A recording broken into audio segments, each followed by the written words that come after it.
The billionaire CEO froze, overhearing the waitress speaking Arabic on the phone. Subscribe now or you might miss out forever. Your likes and comments are what keep us going. Let's hope this isn't our last time meeting. Let me tell you a story. The Royal Grand Hotel's executive dining room hummed with the hushed tones of Boston's upper crust. Gabriel Montero glanced at his Patek Philippe watch. Exactly 7:30 p.m. Perfect timing for the most important business dinner of the quarter. Mr. Montero? Your usual table is ready, the maitre d' announced with practiced deference. At 32, Gabriel was the youngest CEO in luxury hospitality to make Forbes's 30 Under 30 list. And now, 2 years after that milestone, he doubled his empire's worth. His dinner guests, 3 Saudi investors considering a $500 million stake in his newest Dubai property, were a quarter of an hour late. Gabriel loathed tardiness almost as much as he hated incompetence. He straightened his midnight blue Tom Ford suit and gave a curt nod. Bring a bottle of the Chateau Figeac 2010, and make sure the chef knows who's dining tonight. As he settled at his corner table with a view of Boston Harbor, a young waitress approached. Something about her snagged his attention. Maybe it was the quiet dignity in her posture, which he didn't expect in someone working in the service industry. Good evening, sir. Would you like to start with sparkling or still water while you wait? Her voice had a subtle quality he couldn't quite put his finger on. Not really an accent, but a certain precision in how she spoke. Still. And tell the kitchen to prepare the Arabian spiced lamb. My guests will appreciate the gesture. She didn't write anything down. Irritation flickered across his face. Did you get that? The Arabian spiced lamb with saffron rice, pine nuts, and pomegranate reduction. Yes, sir. She met his eyes directly, something that staff rarely dared to do. Her eyes were a striking blue against her light brown hair, which was pulled back neatly in a simple twist. Gabriel raised an eyebrow. That's right. As she turned, her phone buzzed in her apron pocket. She glanced at it quickly, then back at Gabriel. Excuse me, sir. I need to take this. It's the kitchen. He waved her off impatiently, opening his portfolio to review the investment proposal. But when he overheard her voice from the service corridor, he looked up sharply. She was speaking rapid, flawless Arabic, with a clinical cadence and diplomatic formality. This wasn't kitchen staff Arabic or tourist phrases. This was high-level political Arabic with the precise diction of someone who had spent years in diplomatic circles. Audi. Her voice was low but intense. No, I don't work with them anymore. That's behind me now. Gabriel spoke 4 languages fluently, including business-level Arabic, a necessity in his global dealings. But her Arabic was far beyond business level. It sounded like a native speaker with the formal polish of political training. She returned a few moments later, composed as if nothing had happened. Your water, sir. The chef has been informed about the special preparation. Gabriel studied her name tag. Sophia. That wasn't the kitchen on the phone, he stated flatly. Her professional smile wavered for a split second. I apologize for the confusion, sir. You were speaking Arabic, political Arabic. He leaned forward. Where did you learn to speak like that? The color drained from her face, but she maintained her impeccable posture. I studied languages in college, sir. Would you like to order an appetizer while waiting for your guests? Before he could press her further, his phone rang. The Saudi delegation was canceling. Their flight was delayed in New York. Frustration surged through him as he ended the call. Millions potentially lost because of the weather. When he looked up, Sophia was still there, having overheard enough to understand. Shall I cancel the preparation, sir? She asked. Gabriel made a snap decision. No, I'll dine alone and you'll join me. Her eyes widened. Sir, I'm working. I can't. You can and you will. Consider it a job interview. He gestured to the chair across from him. I want to know how a waitress speaks diplomatic-level Arabic in my restaurant. Mr. Montero, this is highly inappropriate. I could lose my job. I own this hotel. Your job is safe. His tone softened a little. 15 minutes. That's all I'm asking. Something flickered in her eyes. calculation, maybe, self-preservation, then resignation. 5 minutes, she countered. And I remain standing. 10 minutes, and you sit.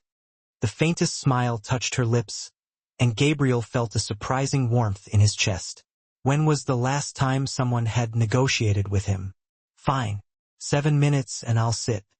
She glanced around, then went to serve his water. As she poured, Gabriel noticed her hands. They were elegant, with a small scar across the right knuckles. Not the hands of someone who'd spent their life in food service. When she returned and reluctantly sat, Gabriel studied her more closely. Her uniform was standard issue, but she wore it differently, like someone accustomed to more formal attire. You're not just a waitress, he stated. I serve food and beverages for payment. That makes me a waitress. The slight lift of her chin dared him to disagree. Your Arabic is diplomatic corps level. You carry yourself like someone who's dined at these tables, not served them. So I'll ask again. Who are you, Sophia? For a moment, she seemed to consider keeping up the charade. Then she sighed.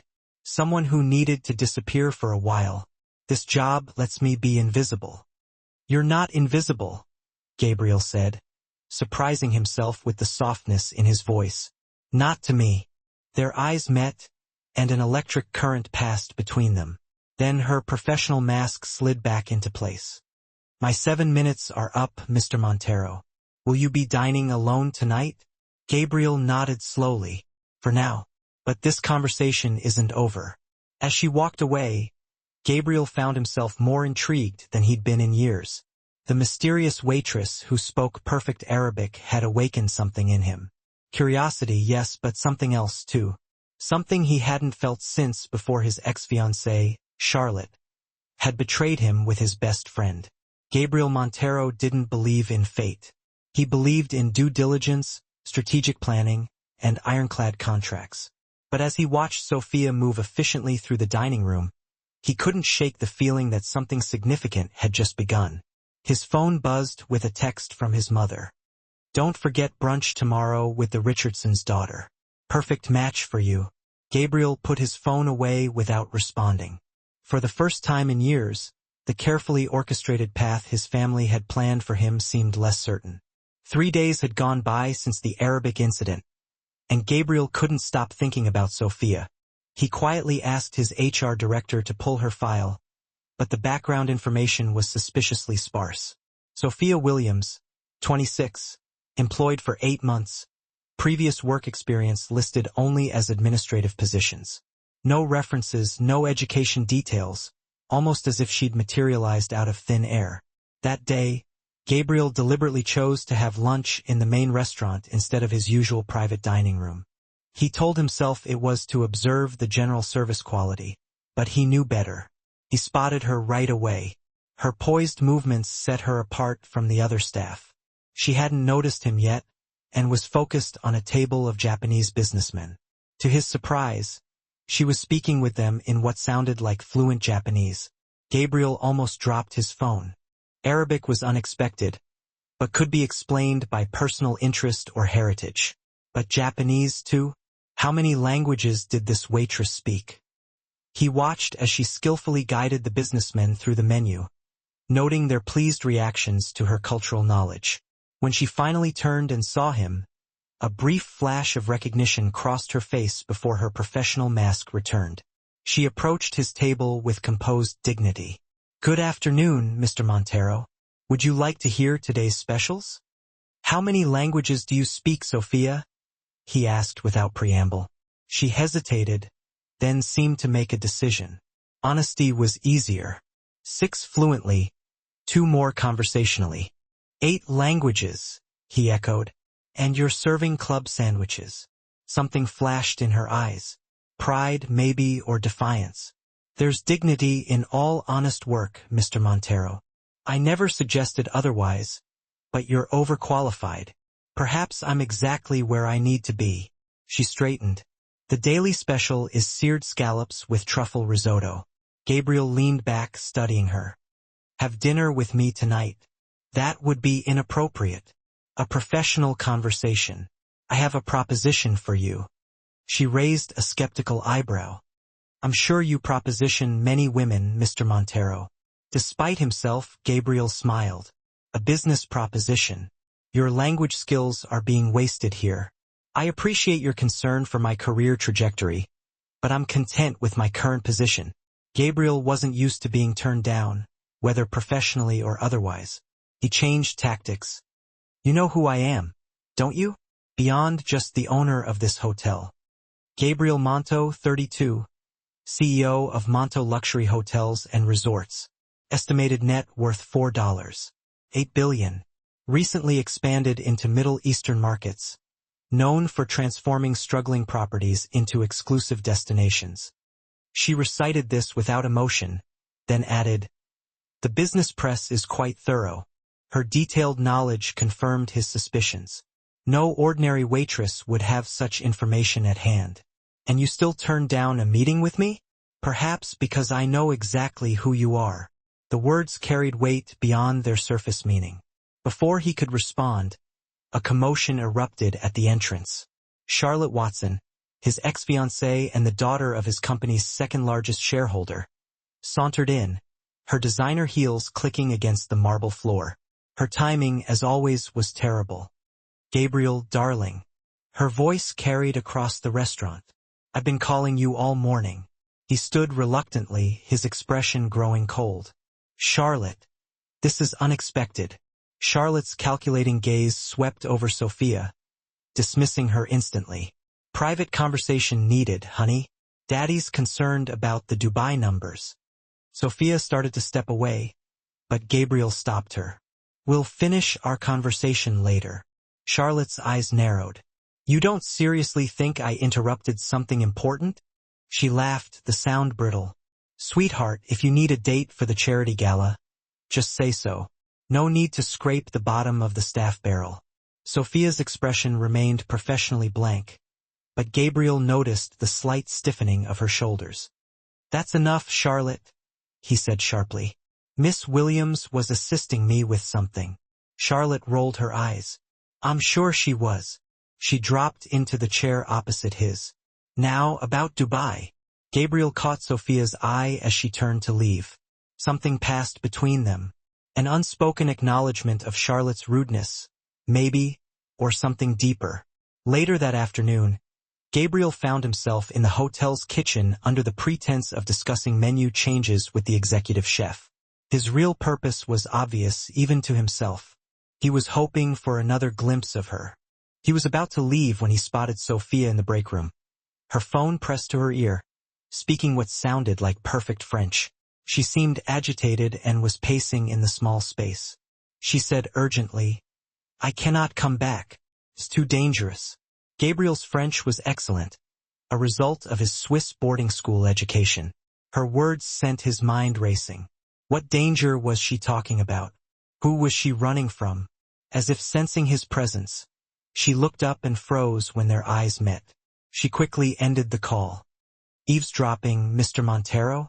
Her voice was cold, but he detected fear beneath it. I don't need to eavesdrop in my own hotel, he replied, keeping his tone light. But I am concerned. Are you in some kind of trouble? Nothing I can't handle. She straightened her apron, a symbolic armor drawn before his eyes. 8 languages, diplomatic-level Arabic, connections you're running from. He stepped closer. Who are you really, Sophia Williams? If that's even your name.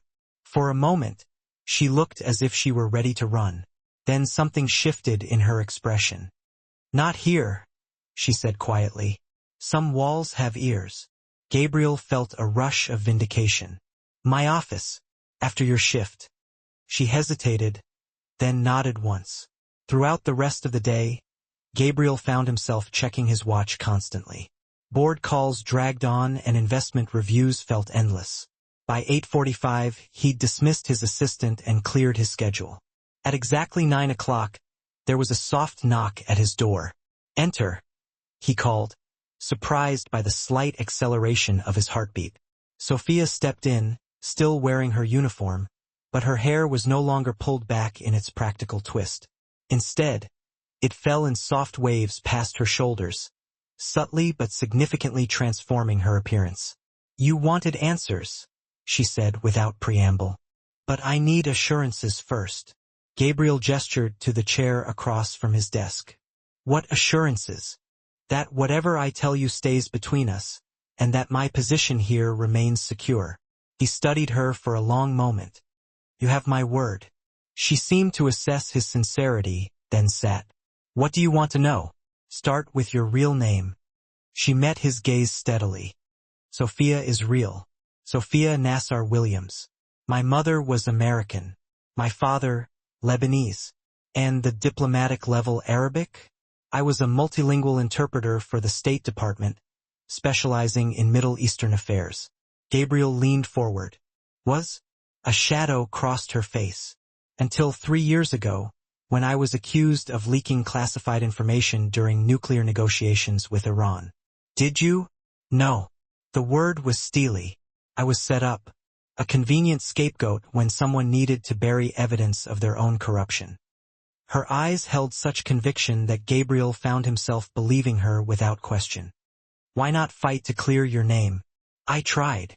Her laugh sounded empty. "Do you know what happens when you're accused of treason without powerful connections to protect you? Even when the charges are eventually dropped for insufficient evidence, the cloud never really goes away.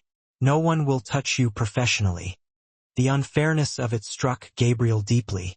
With his family name and connections, he'd never faced such powerlessness. "So, you went from interpreting for diplomats to serving drinks. Turns out, when your security clearance is revoked and your reputation is destroyed, fine dining service is one of the few places where speaking multiple languages is still considered an asset." Her smile was bitter. "And people like your friend Charlotte look right through servers. It's the perfect invisibility cloak." "Charlotte is not my friend," Gabriel said sharply. "She's my ex-fiancée and a business connection I tolerate out of necessity." Something flickered in Sophia's eyes. Curiosity, perhaps. "The man you were running from on the phone today?" Gabriel pressed. "Who is he?" Sophia tensed. "A former colleague. That's all." "Former. He thinks I should still be fighting to clear my name. Maybe he's right. He doesn't understand the forces involved." She looked away. Some battles can't be won. Gabriel wasn't used to hearing those words. In his world, everything had a price and every problem had a solution. "What if you had help?" The offer came impulsively, surprising them both. "Why would you help me?" Suspicion laced her tone. "You don't even know me." The question was fair. Why was he so invested in this woman he barely knew? Gabriel considered his answer carefully. "I recognize talent being wasted, and I despise injustice." It was true, but not the whole truth. Something about her called to him on a level he wasn't ready to understand. Before she could respond, his phone rang, his mother's custom ringtone. He silenced it without taking his eyes off Sophia. "I need someone with your language skills and cultural knowledge for our Middle Eastern expansion," he said. "A consulting position, private office, proper salary." Weariness clouded her features. "You'd risk your reputation hiring someone like me?" "I trust my judgment." He held her gaze. "And contrary to what the gossip columns say, I make my own decisions, not my family." The mention of family seemed to trigger something in her. She stood abruptly. "I need to think about it." Gabriel rose as well, suddenly aware of how close they were standing. The subtle scent of her perfume, something with notes of jasmine, registered in his consciousness. "Of course. Take the weekend." He reached for a business card and wrote his personal number on the back. "Call me directly." As their fingers brushed during the exchange, an unexpected current passed between them. Sophia withdrew her hand quickly, but Gabriel caught the slight catch in her breath. "Good night, Mr. Montero." "Gabriel," he corrected. "If we're going to work together." A smile touched her lips. "That's still an if." "Gabriel." After she left, he stood at his window overlooking Boston Harbor, the card she'd touched still warm in his hand. His phone buzzed again. It was his mother, followed by a text. "The Richardson's daughter is perfect for you. Don't sabotage this opportunity." Gabriel turned off his phone and continued staring at the harbor lights, thinking about jasmine perfume, 8 languages, and eyes that held secrets he was suddenly desperate to uncover. The Richardson family brunch was as tedious as Gabriel had expected. His mother, Victoria Montero, had orchestrated the entire affair with surgical precision, from the casual seating arrangement that placed him next to Eliza Richardson, to the not-so-subtle mentions of Eliza's achievements at her father's investment firm. Gabriel barely touched his food, and his mother noticed, giving him a pointed look. Perhaps he's distracted by the Dubai project. Or perhaps by more pleasant distractions, added Richard Richardson, Sr., with a wink toward his daughter. Eliza smiled demurely. At 29, she was the picture of Boston Brahmin perfection. Ivy League education, tasteful pearls, and the right family connections. On paper, she was exactly what the Montero dynasty needed to solidify its social standing, despite their new money status, a fact his mother never let him forget. Gabriel gave a tight smile. The Dubai project has my full attention. As the conversation droned on, his thoughts drifted to Sophia. A week had passed since their conversation in his office, and she hadn't called. Worse, when he'd returned to the hotel restaurant, the maitre d' informed him that she'd taken personal leave. He'd almost convinced himself to forget about her, when his phone vibrated with a text from an unknown number. Lobby of the Boston Public Library, 2 p.m. today. If you're still interested in that consulting position. Gabriel checked his watch. 1:40 p.m. He could barely make it. Excuse me, he said, standing abruptly. Hotel emergency. His mother's disapproving frown followed him out, but for once he didn't care. 20 minutes later, Gabriel entered the library's grand reading room, scanning the space until he spotted her. Sophia sat near a window, the sunlight catching her hair. She was no longer in her waitress uniform, and instead wore a simple blue dress that matched her eyes. She looked different, though no less guarded. I was beginning to think you'd disappeared for good, he said, taking the seat across from her. I considered it. She closed the book she'd been reading, something in what looked like Russian. But running again felt like admitting defeat. Again, he caught the word. She ignored his question. I've been researching you, Gabriel Montero. Find anything interesting? Your family immigrated from Brazil when you were 5. Your father built a small hotel chain that you expanded tenfold after Harvard Business School. Despite your reputation as a ruthless businessman, your employee satisfaction ratings are surprisingly high. Gabriel raised an eyebrow. Most people stop at the ruthless businessman part. I'm not most people. She leaned forward. You've never been involved in any political scandals, and your company's security protocols are exceptional. That's important to me. Is that why you're here? You've decided I'm safe. Let's say I've decided you're worth the risk. She slid a folder across the table. My actual resume, if the offer still stands. He opened it, scanning quickly. BA in International Relations from Georgetown, Massachusetts in Middle Eastern Studies from Yale, language certifications in Arabic, Farsi, French, Japanese, Russian, and Portuguese, plus conversational proficiency in Mandarin and Turkish. 5 years with the State Department, reaching senior interpreter status before the abrupt end of her career. It was even more impressive than he'd imagined. The offer absolutely stands, he said. When can you start? I have conditions, she countered. No public-facing role. I work directly with you, not your board, not your executive team. My employment remains confidential. Gabriel studied her. You're still afraid. Cautious, she corrected. The people who framed me have connections everywhere. Who exactly are they? Her expression darkened. A private defense contractor working with elements inside the State Department. I accidentally translated a conversation I wasn't supposed to hear, about illegal arms deals disguised as agricultural equipment. And instead of silencing you permanently, they destroyed your reputation. Gabriel's jaw tightened, almost more cruel. They made an example of me, a warning to others who might speak out. The injustice of it stirred something protective in Gabriel.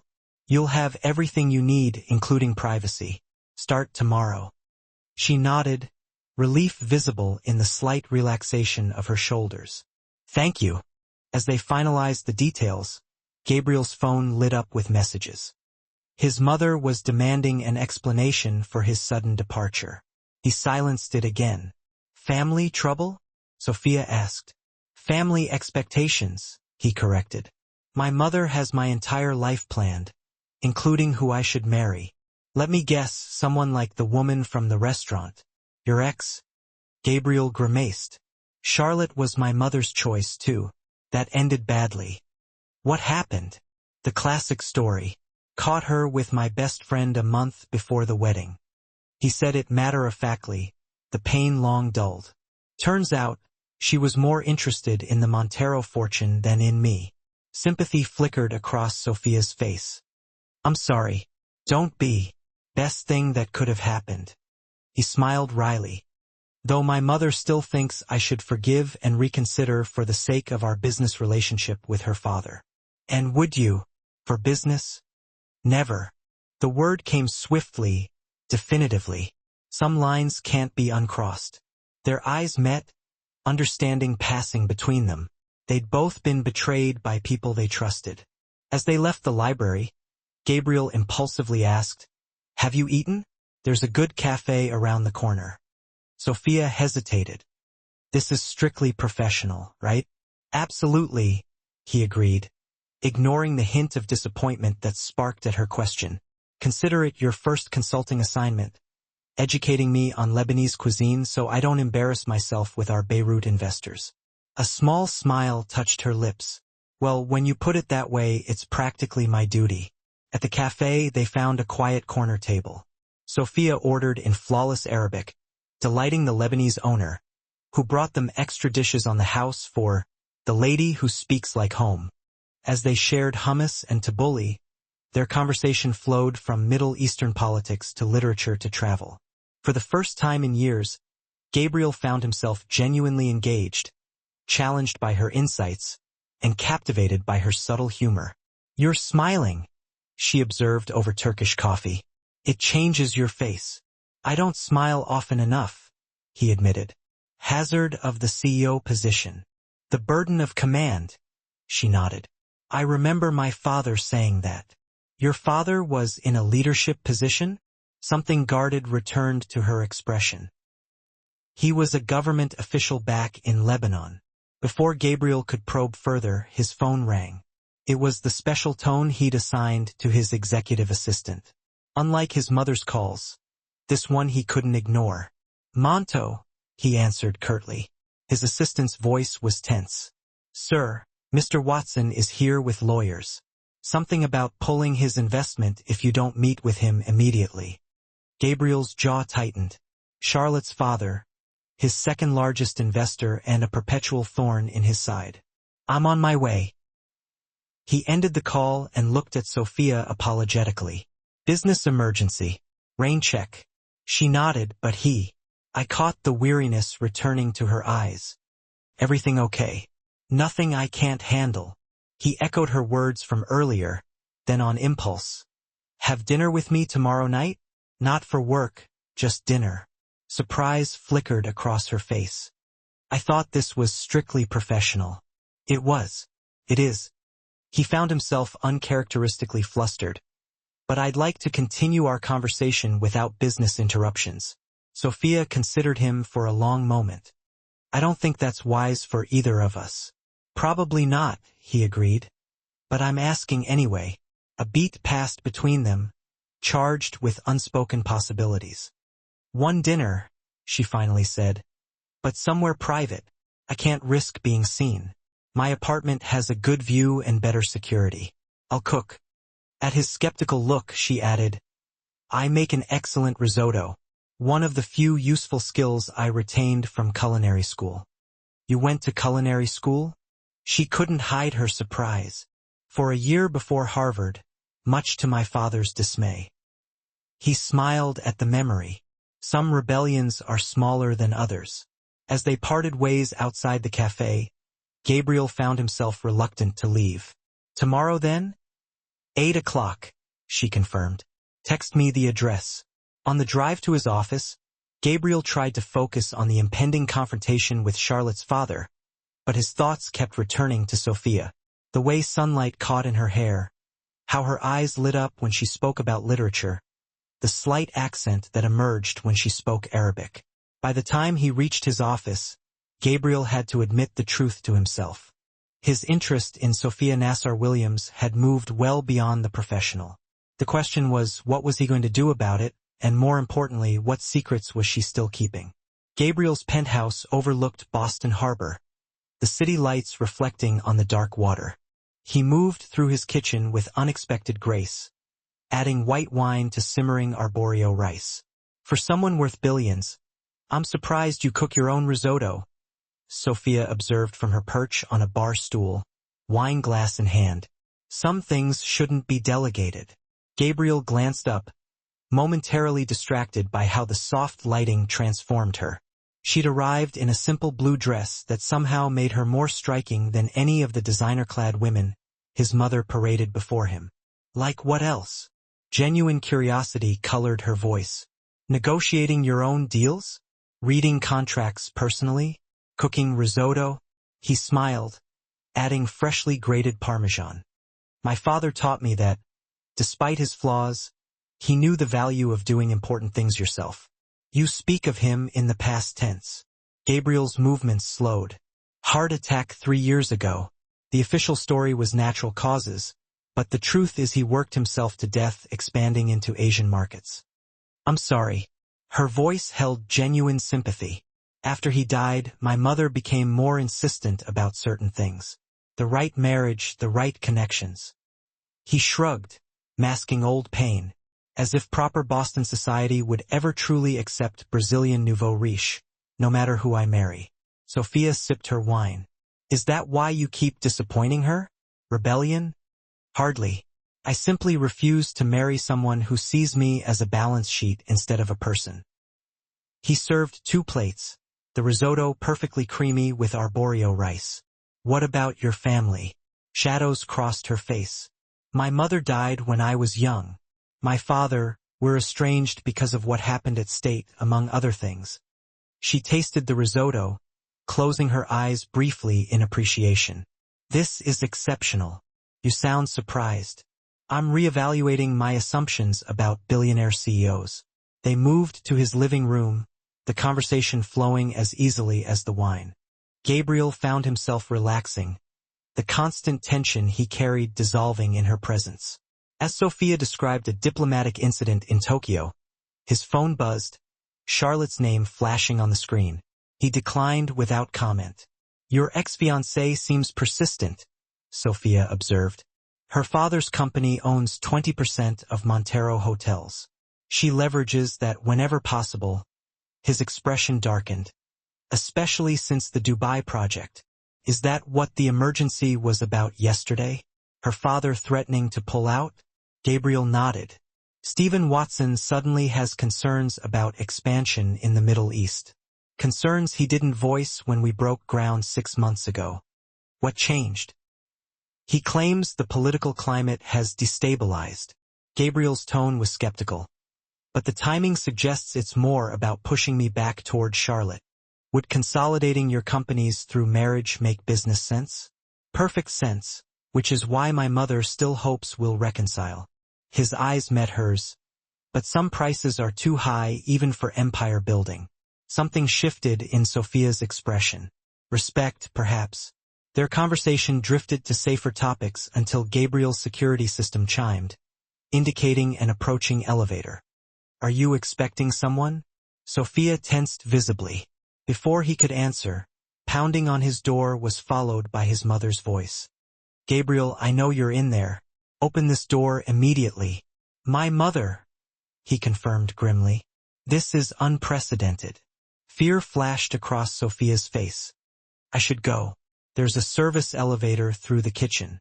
He squeezed her hand reassuringly. I'm sorry about this. As Sophia gathered her purse, the pounding intensified. Gabriel Antonio Montero, the security desk called me when you didn't answer your phone. Open this door. Gabriel crossed to the entrance, speaking low to Sophia. We'll continue this tomorrow at the office. She nodded, slipping toward the kitchen as he opened the door. Victoria Montero swept in, elegant in Chanel despite the late hour, her disapproving gaze taking in the wine glasses and 2 plates. "So it's true," she said coldly. "You're seeing someone. Mother, it's almost 11 p.m. What are you doing here? Preventing you from making another catastrophic mistake?" She stalked into his living room. "Stephen Watson called me. He says you've been impossible to work with since a certain waitress caught your attention." Gabriel stiffened. "My professional dealings with Stephen are none of your concern. They become my concern when your personal indiscretions threaten this family's future." Her voice rose. "Charlotte is willing to forgive your previous difficulties. Her father will support the Dubai project if you simply attend the charity gala with her next week. I'm not using Charlotte, and I'm certainly not rekindling anything with her." Victoria's eyes narrowed. "Because of this waitress. What was her name? Sophia something. Quite a colorful history. Dismissed from government service under suspicious circumstances." Her lip curled. "Really, Gabriel? If you need a diversion, at least choose someone without a cloud of treason hanging over her." Cold dread filled Gabriel. "How do you know her name?" "Stephen had his security team look into her after Charlotte mentioned your interest." Anger surged through him. "Get out." "I beg your pardon?" "Get out." Each word was ice. "You've overstepped significantly." Victoria drew herself up. "I've only ever acted in your best interest. In our family's best interest. No, you've acted in your own interest. Your social climbing, your ambitions." Gabriel's voice was controlled fury. "I've indulged it for years, but this ends now. You would choose some disgraced nobody over your own family, over everything your father built? Father built this company to be independent from investors like Stephen, from social constraints, from everything that held him back in Brazil." Gabriel opened the door. "He would be ashamed of how you're using his legacy." Victoria's face hardened. "You'll regret this, Gabriel. The Watsons won't take this slight lightly. I'll buy out Stephen's shares tomorrow if necessary. Now leave." After she departed, Gabriel immediately tried calling Sophia. No answer. He texted, "We need to talk. Watson's investigating you." No response. The next morning, Gabriel arrived at his office earlier than usual. He'd barely slept, his concern for Sophia growing with each unanswered message. She wasn't in the private office he'd arranged for her. By noon, with still no word, he called hotel security. "Ms. Williams didn't report for her shift yesterday, sir." The head of security reported. "Her supervisor says she called in her resignation effective immediately. No forwarding address." Gabriel felt a cold weight settle in his stomach. She'd run again. That afternoon, as he mechanically reviewed Dubai construction reports, his assistant announced an unexpected visitor, a middle-aged man who identified himself only as an old friend of Sophia's.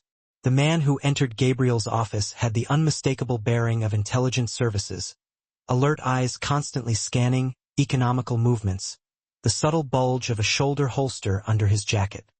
"Mr. Montero," he said without preamble, "I believe we have a mutual concern about Sophia Nassar's safety." Gabriel studied him cautiously. "You have me at a disadvantage, Mr. James Daniels. I worked with Sophia at State." He placed a card on Gabriel's desk. "Department of Diplomatic Security. She contacted me last night, quite distressed. Said she needed to disappear again because they had found her." "Where is she now?" Gabriel demanded. "I don't know. She wouldn't tell me." Daniel's expression was grim. "But she's in danger. Real danger." "From whom?" "The same people who framed her 3 years ago.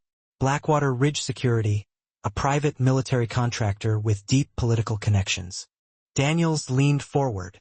"Sophia didn't just overhear talk of illegal arms deals. She translated communications about unauthorized targeted killings, black site operations outside congressional oversight." Gabriel processed this. "And they destroyed her career as a warning? A best-case scenario. They've permanently silenced others for less." Daniels watched Gabriel closely. "She mentioned you might have resources to help her." "Anything," Gabriel said immediately. Whatever she needs. Daniels nodded, apparently satisfied by his reaction. There's something else you should know about Sophia's father. The Lebanese diplomat, Ambassador Nassar, was stationed in Washington for 15 years, highly respected until he was pressured to return to Lebanon suddenly after Sophia's situation. His career was essentially over. Daniels hesitated. Ambassador Nassar had been investigating the same illegal arms shipments that Sophia uncovered. They used her to get to him. Gabriel felt pieces clicking into place. That's why she's so afraid. It wasn't just about her career. They threatened her father's life. Made it clear they could reach him anywhere. Daniel stood. I've already said more than I should. But Sophia trusted you, which means something. How can I find her? Help her? Daniels handed him a burner phone. She'll contact you on this. Only this if she chooses to. After Daniels left, Gabriel sat motionless, the burner phone heavy in his hand. The woman who'd captured his interest, perhaps even his heart, was in genuine danger, and he felt helpless to protect her. His regular phone rang. Charlotte again. This time he answered, "What do you want, Charlotte?" Her voice was syrupy sweet. "Just checking if you've reconsidered the gala invitation. Daddy says the Dubai investors will be there." Cold clarity washed through Gabriel. "Tell your father I know what he's doing. Investigating my employees, threatening my projects." "Gabriel, darling, don't be dramatic. Daddy's just looking out for your interests. My interests are no longer any of your concern." His voice hardened. "And as of tomorrow, Montero Hotels will be buying back Watson Holdings' shares. At market price, nothing more." Charlotte's sweet facade cracked. "You're making a mistake. Over some waitress?" "No, Charlotte. I'm finally correcting the mistake I made with you." He ended the call. That night, alone in his penthouse, Gabriel found himself standing at the window where Sophia had admired the view. The burner phone remained silent, its presence a constant reminder of her absence. For the first time in his carefully controlled life, Gabriel felt truly powerless, waiting for a call that might never come. 5 days passed without word from Sophia. Gabriel moved through his life mechanically, closing the deal to buy back Watson's shares, avoiding his mother's calls, checking the burner phone obsessively. On the 6th day, it finally rang. "Gabriel Montero," he answered tensely. Silence, then. "You shouldn't use your real name on a secure line." Sophia's voice sent relief flooding through him. "Where are you? Are you safe?" "Safer than I was." She sounded exhausted. "I'm sorry I left without explanation. Daniels found me, he explained some of it. James always was protective." A pause. "How much did he tell you about your father? The real reasons you were targeted?" Gabriel gripped the phone tighter. "Sophia, let me help you. That's why I'm calling. I need your help, but it might put you in danger, too. Tell me what you need." Information about a series of wire transfers from Montero Hotels to a holding company called Crescent Basin Partners 3 years ago. Gabriel frowned. "I'd need to check our records. What's this about?" "Crescent Basin is a shell company for Blackwater Ridge. According to documents my father secured before he was forced out, they received payments from several major hotel chains, including yours, around the time I was framed." "You think my company was involved?" Disbelief colored his voice. "Not necessarily you, but someone within Montero Hotels." Her voice softened slightly. "I wouldn't ask if it weren't important. I'll look into it immediately." Gabriel hesitated. "When can I see you?" "It's not safe yet. I'll call again tomorrow, same time." After she hung up, Gabriel immediately contacted his CFO, demanding complete records of all international wire transfers from the period in question. 2 hours later, his executive conference room was filled with boxes of financial documents. "Sir, may I ask what we're looking for?" His CFO hovered anxiously. "Any transactions with Crescent Basin Partners. And I want this kept absolutely confidential." Gabriel was already scanning spreadsheets. Hours passed. Near midnight, Gabriel found it. 3 wire transfers totaling $2.4 million to Crescent Basin Partners, authorized by his father 3 years ago, categorized as security consulting. Around 3 a.m., he discovered something else. A series of emails between his father and someone called RK, discussing necessary precautions for the Beirut property and ensuring mutual interests are protected. The language was deliberately vague, but the timing aligned perfectly with Sophia's disgrace. Gabriel slept fitfully, his dreams haunted by the possibility that his father, the man who taught him integrity, might have been complicit in destroying Sophia's life. When the burner phone rang the next evening, Gabriel answered with his heart in his throat. "I found the transfers," he said without preamble, "and emails that suggest my father was involved with Blackwater Ridge." Sophia's sharp intake of breath was audible. "I was afraid of that. We need to meet tonight." "Where?" "The Old North Church. 9 p.m. Gabriel arrived early, the historic church quiet and shadowed. He felt her presence before he saw her. Sophia emerging from the darkness, her face half hidden by a scarf. The moment he saw her, control slipped. He crossed the space between them in 3 strides, pulling her into an embrace that surprised them both. She tensed momentarily, then relaxed against him, her body softening. "I was worried," he murmured against her hair. "I know. I'm sorry." She pulled back reluctantly. "But we don't have much time." They sat in a back pew, voices low. Gabriel handed her copies of the documents he'd found. "My father knew," he said, the admission painful.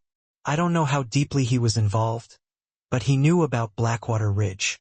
Sophia studied the papers, her expression grim. "These match what my father uncovered." Blackwater Ridge approached several international hotel chains with interests in the Middle East, offering regional security solutions, which meant paying them to ensure military contracts went to preferred vendors. "Protection money," Gabriel translated bitterly. "Essentially, but more sophisticated." She indicated the emails. "Your father's correspondence suggests he was uncomfortable with the arrangement."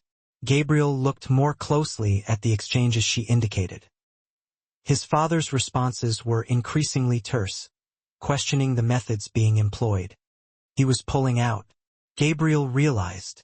These last emails, he's telling them he's ending the relationship, which may explain why he died of a heart attack shortly after. Sophia's voice was gentle but direct. The implication hit Gabriel like a physical blow. "You think they killed him?" "I think men like those running Blackwater Ridge don't allow loose ends." The timing is suggestive. Her eyes held compassion. Gabriel felt rage building at the men who'd threatened Sophia, at the system that protected them, and at his own ignorance. "We need to expose them." "It's not that simple. These people have protection at the highest levels."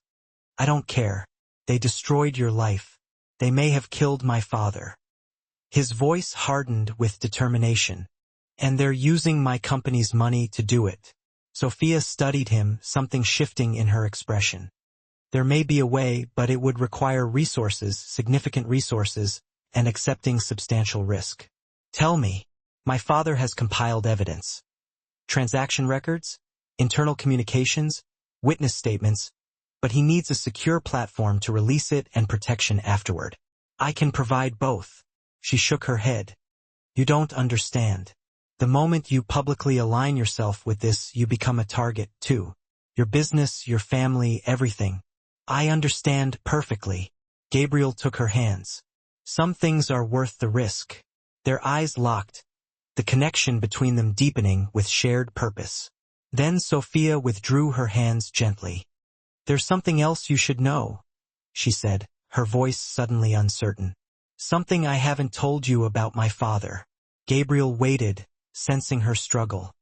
Ambassador Nassar wasn't just any diplomat. He was Lebanon's special envoy to the nuclear talks with Iran. She took a deep breath.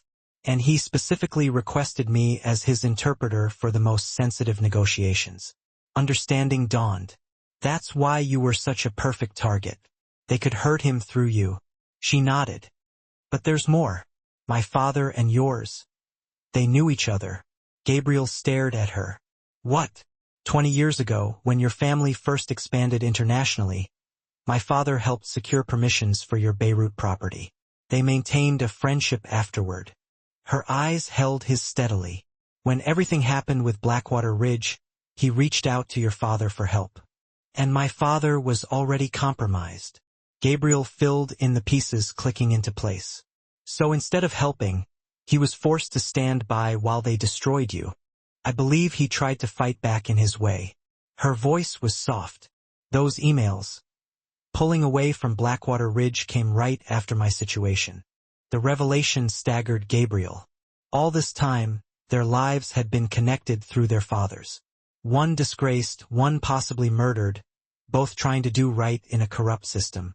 Why didn't you tell me this from the beginning? He asked finally.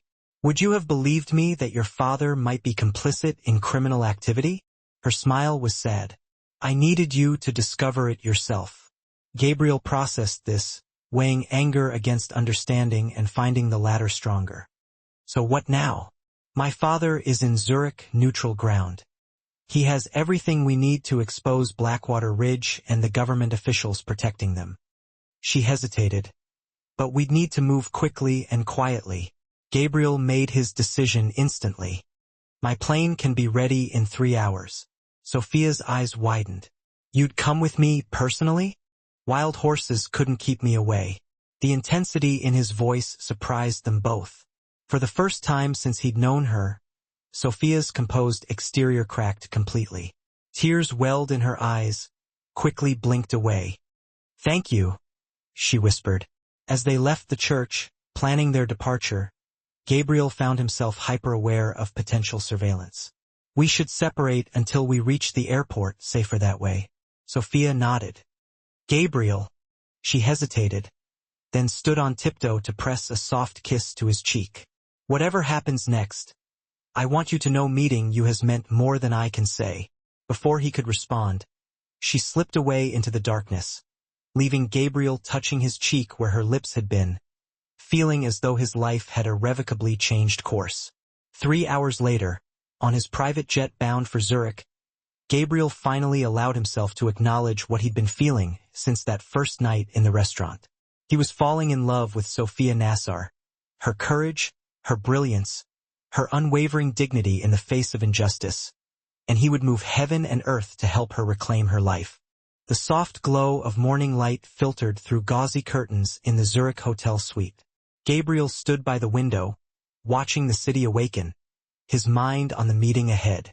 After 24 sleepless hours of travel arrangements, security protocols, and nervous anticipation, they would finally meet Ambassador Nassar this afternoon. Behind him, the connecting door opened, and Sophia emerged from her room.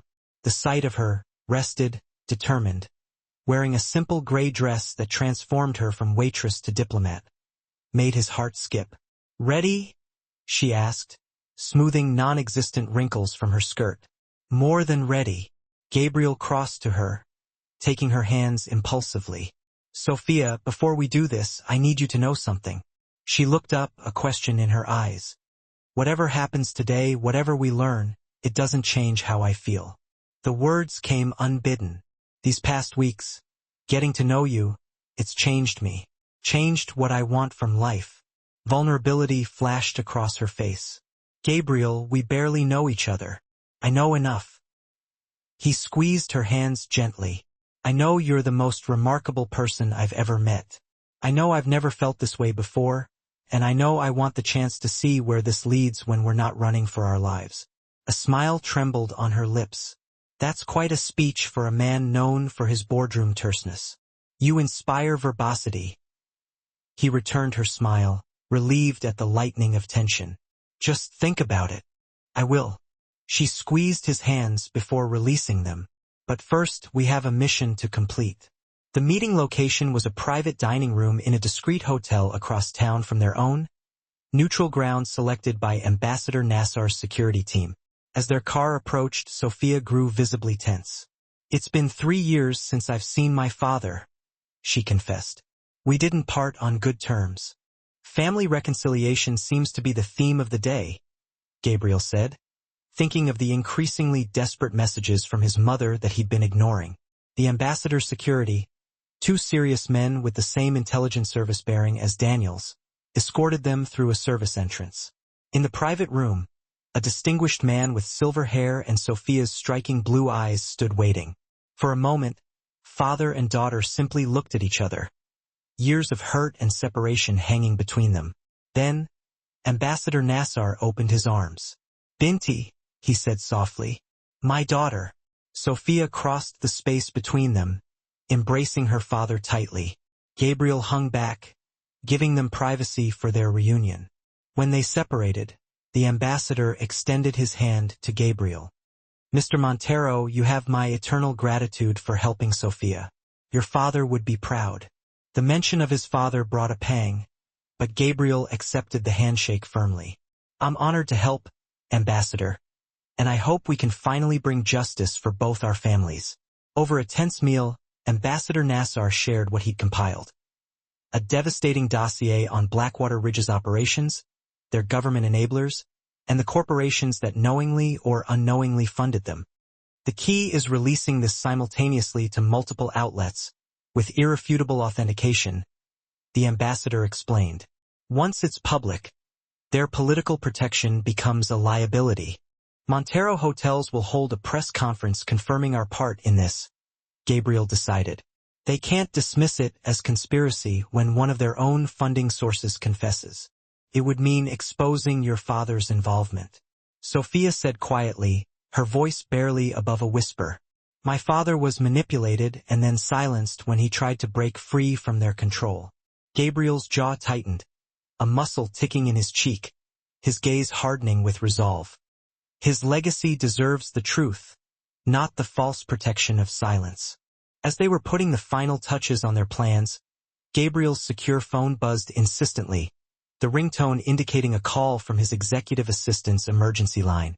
"Sir, I'm so sorry to bother you at this hour, but there's been a significant development," she said, her voice laced with anxiety. "Your mother has called an emergency board meeting. She's trying to have you declared temporarily unfit to lead the company, claiming erratic behavior." A glacial wave of anger washed over Gabriel, chilling him to the core. "On what grounds?" he asked, his voice dangerously low. "Sir, she's alleging that you've been compromised by Ms. Williams," his assistant responded, lowering her voice even further, as if afraid of being overheard. "She has photographs of your meetings, financial records of the special position you created. She's trying to paint it as an inappropriate entanglement that's affecting company decisions."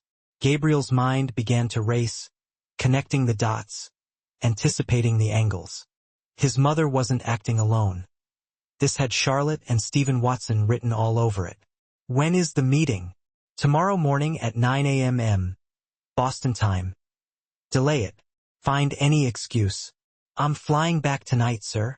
Gabriel disconnected the call, turning to find both Nassars watching him intently, their expressions a mixture of concern and apprehension. "Problems?" the ambassador inquired, his tone measured.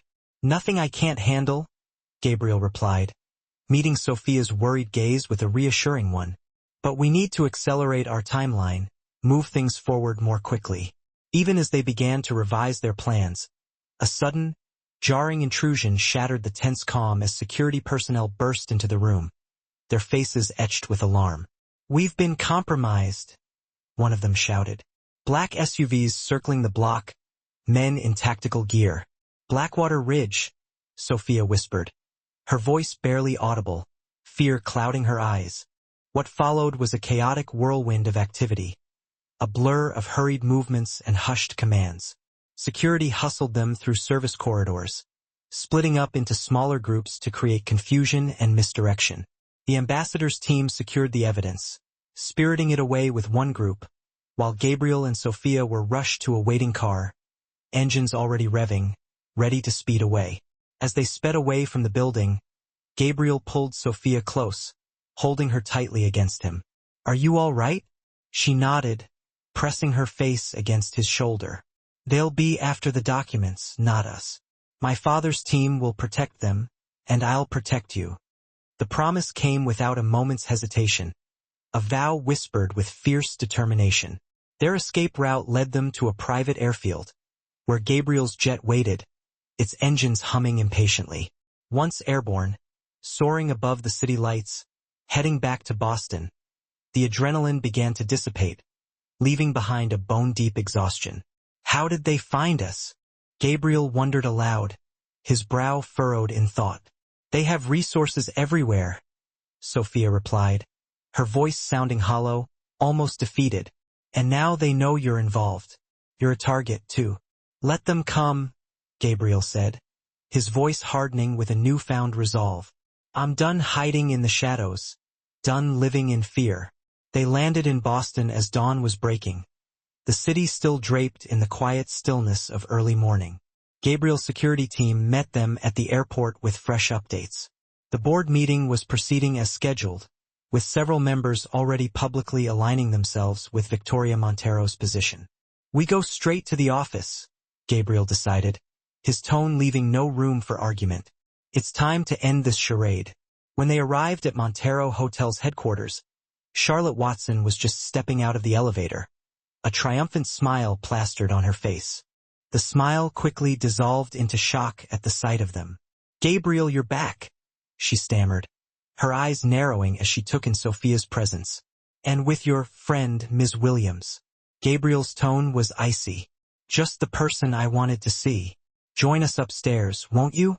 In his executive suite, Gabriel immediately accessed his secure server, withdrawing critical documents while Charlotte watched with barely concealed nervousness. Whatever you think you're doing, it's too late, she said, her voice tight. The board is already convinced you've lost your objectivity. Your mother has proxy votes from half the board. Board members who might reconsider their position when they learn their company has been funding an illegal paramilitary operation, Gabriel retorted, sliding a folder across the desk toward her. One that has committed multiple assassinations on American soil, including, potentially, my father. Charlotte blanched, her composure momentarily cracking. What are you talking about? Blackwater Ridge, the company your father suggested mine work with for regional security in the Middle East, Gabriel explained, his voice deadly calm. The company that framed Ms. Williams here when she uncovered their illegal arms deals. The company that silenced my father when he tried to sever ties with them. Charlotte's carefully constructed facade began to crumble. My father had nothing to do with that, Gabriel, spare me. Gabriel pulled up emails on his monitor, displaying them for her to see. Stephen Watson introduced my father to Richard Clean, CEO of Blackwater Ridge, at the same Monaco conference where you and I first met. An introduction that led directly to those wire transfers, and eventually to everything that happened to the Nassers. Realization dawned on Charlotte's face, her eyes widening in horror. Nassar? Your ambassador? Nassar's daughter? She looked at Sophia with newfound understanding. The interpreter from the Iran negotiations. The one they said leaked classified information. The one your father's friends framed to protect their illegal operations. Precisely, Gabriel corrected. And now you're helping them take control of my company to make sure their secrets stay buried. Charlotte's mind was visibly working overtime, calculating, strategizing, her eyes darting back and forth as she assessed her options. Gabriel, I had no idea, she insisted, attempting to regain her footing. My father never said anything to me. Gabriel checked his watch. The board meeting starts in 20 minutes. You have two choices, Charlotte. Help us expose Blackwater Ridge and your father's involvement, or be implicated when we do it anyway. Charlotte stared at him, then at Sophia, weighing her options with the cold pragmatism that had once led Gabriel to believe she would be the perfect partner. What exactly do you want me to do? She asked finally, her voice barely a whisper. In the boardroom, Victoria Montero was mid-sentence when Gabriel entered, Sophia and Charlotte flanking him on either side. The assembled board members, 10 of Boston's elite business leaders, turned as one to stare at him in surprise. Gabriel, Victoria said, recovering quickly, a brittle smile on her face. How unexpected. We were just discussing your recent difficulties. Were you? Gabriel replied, his voice flat as he took his place at the head of the table. Before we continue, I'd like to introduce Sophia Nassar Williams, daughter of Ambassador Nassar of Lebanon and formerly a senior interpreter for the U.S. State Department. A murmur of surprise and speculation rippled through the room as Sophia nodded gracefully in acknowledgement. Ms. Williams is not, as some have suggested, a romantic distraction, Gabriel continued, his voice ringing with authority. She's a whistleblower who uncovered serious criminal activity involving this company, Montero Hotels. Activity that may have led to my father's death. A hush fell over the room, the silence thick with tension and anticipation. For the next hour, Gabriel presented the evidence, laying it all out for them to see, the wire transfers, the emails, the documented pattern of harassment and intimidation against the Nassers. And, finally, the medical reports suggesting his father's heart attack had been chemically induced. As we speak, Ambassador Nassar is releasing this evidence to global media outlets, Gabriel concluded, his voice resonating with conviction. Montero Hotels is cooperating fully with the investigation, starting with this emergency board meeting officially acknowledging our unwitting involvement. Victoria Montero had grown increasingly pale throughout the presentation, her carefully crafted composure slowly unraveling. Now, she finally found her voice, albeit shaky and uncertain. You can't possibly believe your father was murdered, Gabriel. He had a heart condition. That developed suddenly after he began questioning Blackwater Ridge's methods, Gabriel countered, his gaze unwavering. After he reached out to Ambassador Nassar about his daughter's situation. Charlotte stepped forward then, her testimony delivering the final, devastating blow, confirming her father's role as an intermediary between Blackwater Ridge and various corporations, including Montero Hotels. My father assured me this was standard practice for American businesses operating in unstable regions, she said, her performance so convincing that even Gabriel, who knew she was primarily motivated by self-preservation, was almost fooled. I had no idea they were involved in illegal activities, much less targeted killings. By the end of the meeting, the board unanimously voted to support Gabriel's position, initiate a thorough internal investigation, and cooperate fully with federal authorities. Victoria sat shell-shocked, her carefully constructed social ambitions lying in ruins around her. As the boardroom emptied, she approached Gabriel, her eyes filled with bitterness and resentment. You've destroyed everything we built, she said, her voice trembling with anger. My father wanted integrity above all else, Gabriel replied, cutting her off sharply. Something you seem to forget in your desperate rush to be accepted by people who would never truly respect us. Victoria's gaze shifted to Sophia, who stood quietly nearby, her expression calm and composed. And her? Is she worth all this? Gabriel looked at Sophia, brilliant, courageous, and dignified even in the face of such injustice, and the answer came easily, without a moment's hesitation. Yes, she is. Later that night, after hours of press statements, law enforcement interviews, and intense crisis management, Gabriel and Sophia stood on his penthouse balcony, overlooking the glittering cityscape. Below, news vans still crowded the street as the story exploded across global media outlets.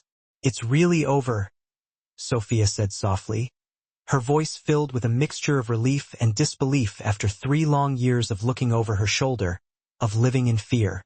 Justice is just beginning, Gabriel corrected, turning to face her, taking her hands in his. But yes, the hiding is over. He paused, studying her face, his expression softening. What will you do now? Return to diplomatic service? She considered this for a moment, her brow furrowed in thought.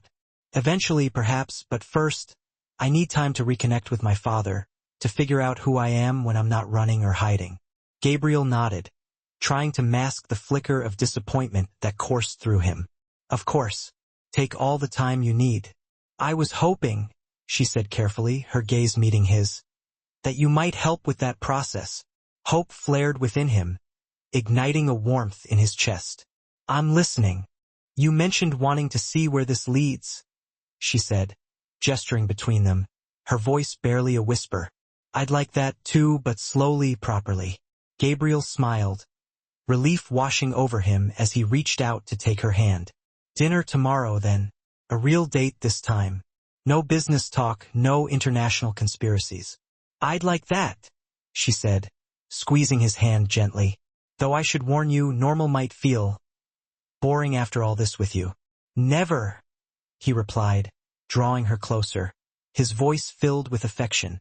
And this time, when they kissed, there was no hesitation, no shadow of fear or uncertainty, just the bright, clear promise of something real and true beginning between them. 1 year later, Gabriel stood watching Sophia address the United Nations Security Council, her testimony about corporate funding of private military contractors creating shockwaves throughout the international community. Ambassador Nassar sat proudly in the gallery, his diplomatic standing fully restored. Nearby, James Daniels, now heading a special FBI task force on private military contractor oversight, nodded respectfully to Gabriel.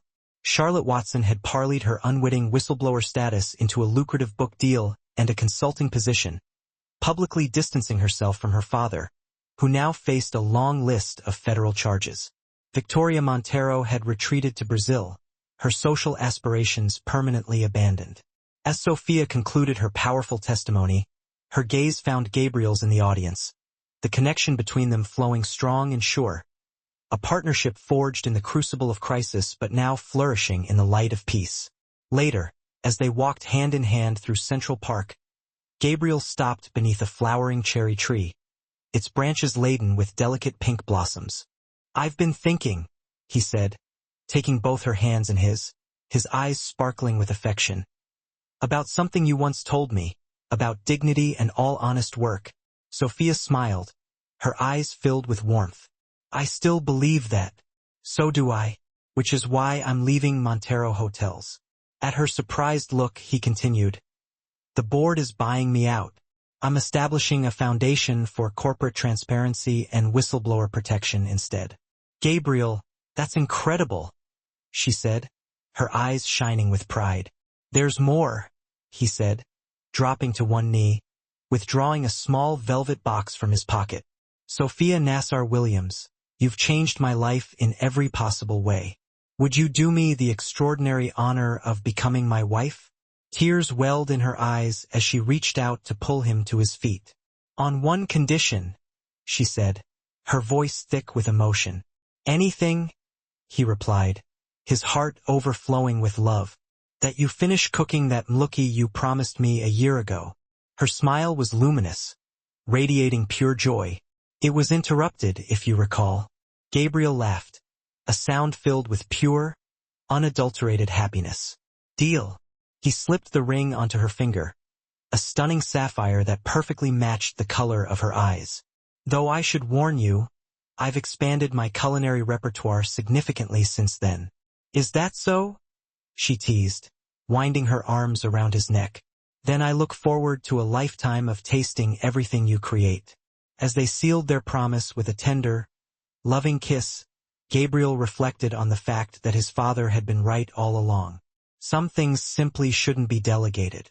Love, justice, courage.